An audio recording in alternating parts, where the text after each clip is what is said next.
আজকে চলে গেছিলাম একটা ঐতিহাসিক ঘটনা ঘটাতে। ঐতিহাসিক ঘটনা কেন বলছি, কারণটা শোনো। লাস্ট 2 ইয়ার্স হয়ে গেল আমি আমার চুল কাটিনি।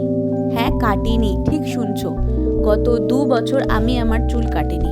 এই যে ভিডিওটা এতক্ষণ দেখছিলে, এই যে চুল কাটাটা দেখলে আমার, এটা আমি গত 2 বছর আগে কেটেছিলাম।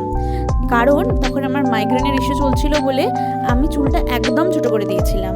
তারপর 2 বছর কি হলো, লাস্ট ইয়ার তোমরা সবাই জানো আমি আদর আমার পেটেতে ছিল তখন, তাই সেই 1 বছর আমি কোথাও বেরিয়ে চুল কাটিনি। আর আজকে তাই আমি চলে গেছিলাম আমার নতুন হেয়ার স্টাইলের আমার চুলটা কাটার জন্য।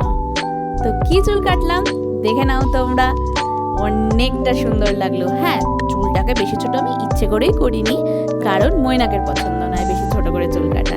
নাহলে আমি তো চেয়েছিলাম একদম আমার আগের লাস্ট টাইম যে হেয়ার কাটটা করেছিলাম আমি, সেরকম ছোট্ট ছোট্ট করে চুল কাটতে।